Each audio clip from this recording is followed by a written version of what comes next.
Bueno, el gusto de recibir una vez más a Domingo Contesi. Domingo, ¿cómo estás? Buen día, ¿cómo están? Bien. Quería conversar, y te lo anticipaba fuera de micrófono, en principio, si todo lo que se está trabajando en el ámbito del Congreso de la Nación, particularmente en el Senado, con respecto a algunos proyectos en particular, con relación al tema de renovar la flota pesquera, van a finalmente encontrar el eco que se está buscando desde la industria naval desde hace mucho tiempo, y también que va a tener la respuesta de los armadores, y si hay una capacidad operativa efectivamente para que en la Argentina se haga todo esto.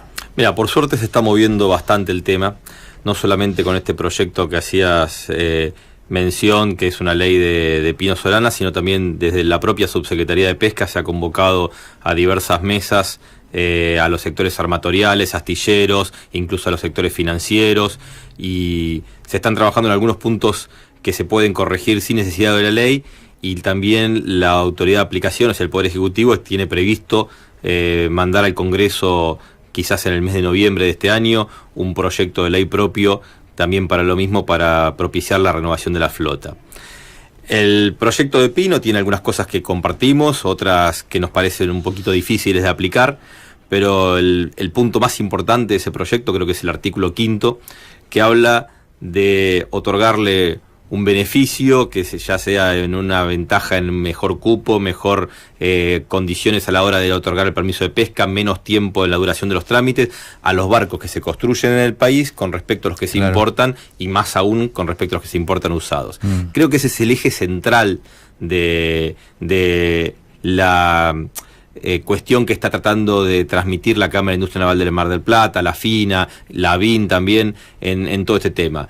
Porque si no logramos destrabar un poquito eso, incluso existiendo créditos, va a ser difícil que se renueve la flota. O sea, tenemos que también trabajar en las dos cosas en paralelo, en la obtención de los créditos, en las garantías, pero también en facilitar un poco los reemplazos y en darle alguna ventaja a la construcción en el país, porque muchas veces los obstáculos no son la falta de financiamiento, sino son otros, y eso es lo que tenemos que atacar.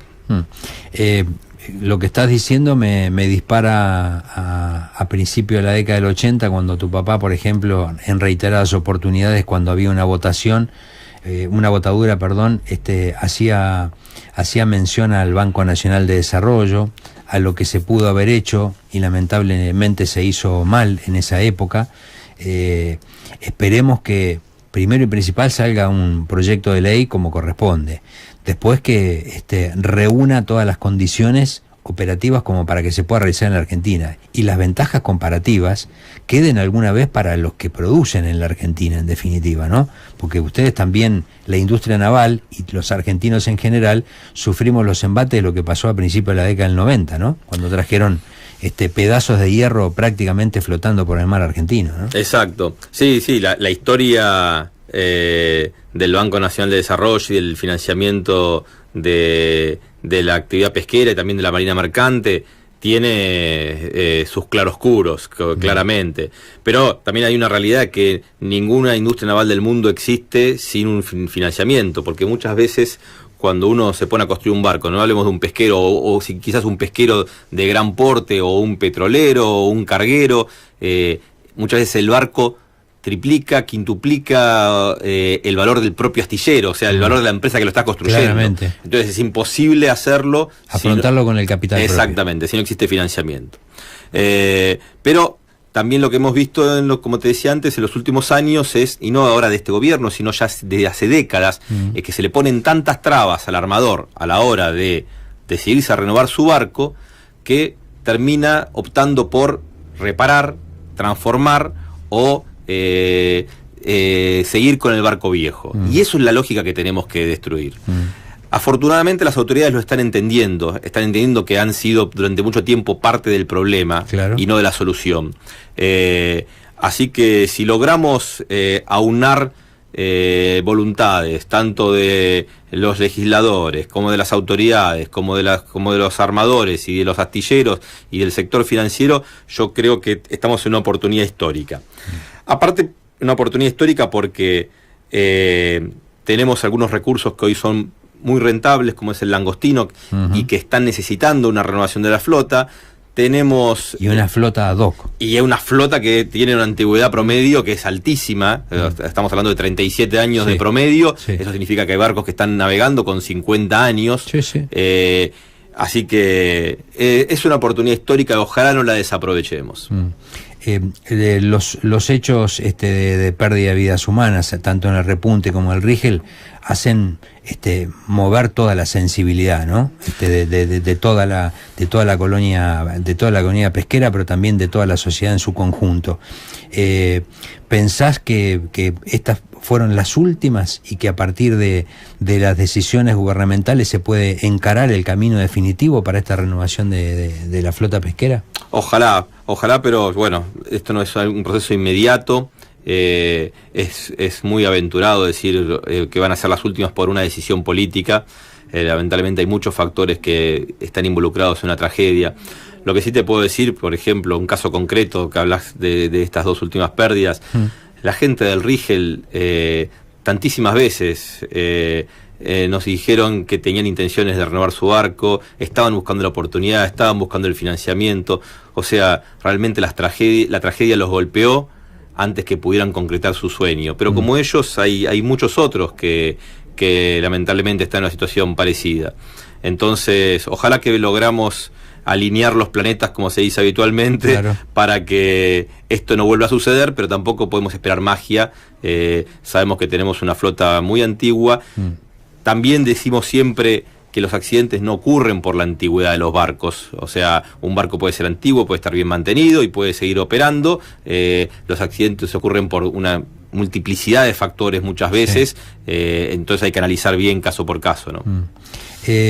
Con respecto al astillero, hablamos alguna vez del trabajo sobre la salida del arroyo del barco, que se corrió unos cuantos metros. Esto le ha permitido generar algún proyecto de futuro. Aquí también cuando estuvo Martín Merlini lo expuso, ¿no? Exacto.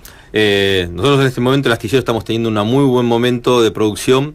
Estamos con 3 barcos en construcción simultánea y con algunos más. Y uno votado hace muy poquito. Uno votado hace muy poquito, otro votado a comienzos de año. Y si Dios quiere, antes de fin de año vamos a tener la tercera votadura del año. Y tenemos otros contratos en negociación que nos dan una continuidad laboral. Inmediatamente cuando pasa esto, lo que pensamos es en invertir. Es en aumentar nuestra capacidad de producción, estamos tomando más personal, estamos comprando más máquinas, y dentro de las inversiones en infraestructura tenemos una inversión en 2 etapas que ya hemos presentado todo al consorcio. Estamos esperando que se nos apruebe ese proyecto, que confiamos que va a ser en estos días. La primera etapa es una ampliación de los actuales galpones, y la segunda etapa es una ampliación importante de los actuales galpones, porque se incrementa casi 1/3 la superficie cubierta, y por lo tanto vamos a poder construir más de 3 barcos en forma simultánea, vamos a poder construir 4 barcos en forma simultánea. Y la segunda etapa es aún más importante y más ambiciosa, que es un galpón, una infraestructura para poder construir buques de mayor porte, hasta 75 metros de eslora, y poder botarlos al mar. O sea, no es solamente el galpón, sino es la salida al mar, y para ello, como bien decías, fue muy importante el cambio de la salida del arroyo del barco, que en una primer diagramación salía exactamente pegado a nuestro astillero, parecía una cosa hecha adrede. Pero bueno, hoy estamos limitados, estamos preocupados por la influencia que va a tener el día que se termine completamente esa obra, pero tenemos una lucecita para poder hacer esa inversión tan importante. Domingo, te agradezco una vez más esta visita en el mano a mano, y me puse muy contento al saber que un futuro barco que se va a construir en el astillero va a llevar el nombre de Federico C. Así que con esto lo digo todo. Así es, así es.